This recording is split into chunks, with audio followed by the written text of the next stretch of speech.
I was born in a family of 7, 5 brothers, 1 sister. 2 of my brothers had died.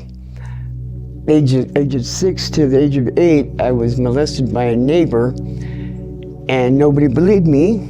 So when I was 11, my parents, I was doing laundry at the laundromat, and they came and got me. I guess they were at the bar all day, and they were drunk, and we got into a car accident. They were thrown through the windshield, and I was tossed, thank God for all the clothes in the back. I ended up in the hospital, with a couple bruises for 2 days. They died. I didn't get to see them. When I woke up, my grandmother was there, and she had got my other little brothers, my older brother and my older sister. They were too old to go. They were too old to go, and me and my little brothers had to go with my grandmother to Chicago, and we ended up going to Mooseheart, which is an orphanage, because she couldn't take care of us. And I was there until I was 18. And I got married with the first man I was with, and I had 3 children. Well, I was with him for 5 years, and he was a welder. And he was doing a job, and he forgot to take his Zippo lighter out of his pocket, and he ended up blowing himself up at work. So I kind of lost it. I had 3 little children. I was by myself. I started drinking. I wasn't really taking care of them. So I called my sister. She came and put me in rehab. I got out of rehab. Well, she had taken my kids to Florida, and I have not seen them since. I don't even know where they're. I know they're in Florida, but I have not seen them since. Supposedly I have grandchildren now that I've never seen. That threw me, so I ended up being homeless because I had no place to go.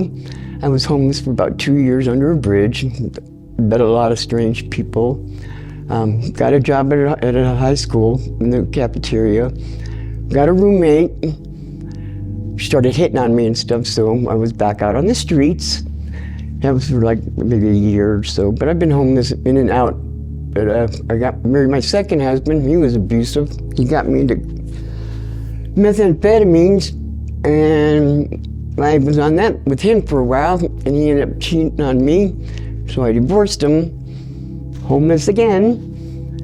On my third husband, I was with him for 15 years. He was doing drugs, and I caught him cheating. So we moved to Minnesota, like it was gonna be a geographical, whatever you say, moving someplace was gonna make it better. Well, he ended up having an affair out there with a man. And he ended up divorcing me because when I broke my neck in Minnesota, I was in the hospital. He never came to see me or nothing. I had to go to rehab because I was in a coma for 2.5 months.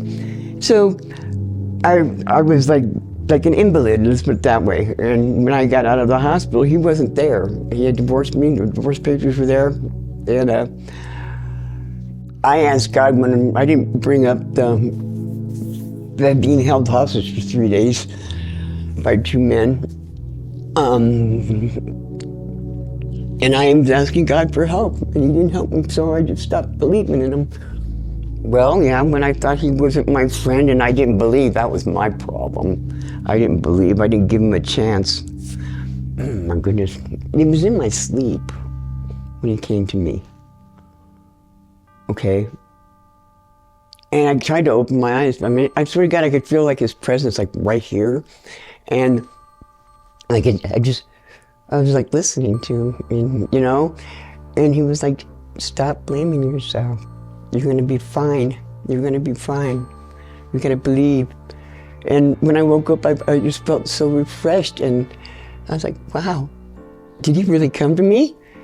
And then I ended up moving to Utah, and I met some people here that have made me feel welcome, like I'm wanted and loved, which is totally awesome. It's changed my life completely. I'm happier. I can look in the mirror and say, I look good today, I'm not all sad sack, woe's me and all that other stuff.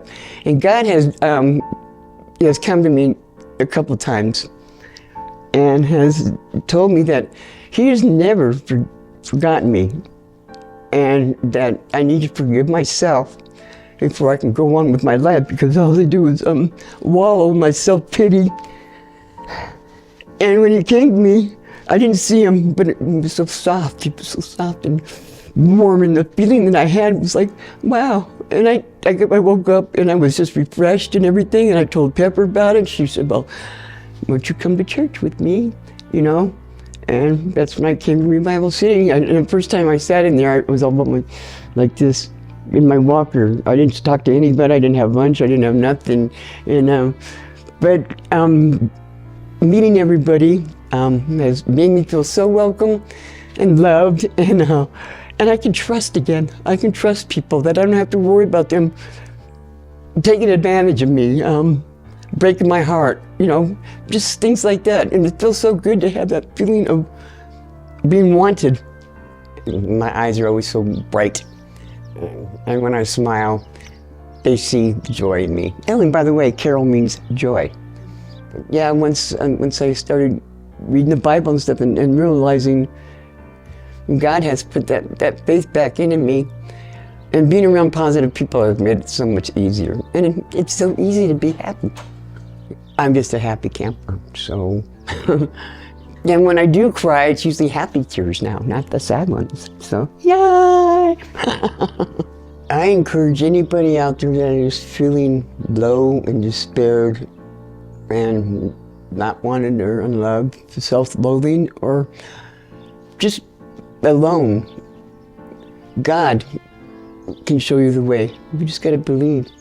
And He will show you the way. He showed me. And all I can say is, God has given me hope and faith again, and I love Him. And I love you guys too. So peace out. And I am a child of God.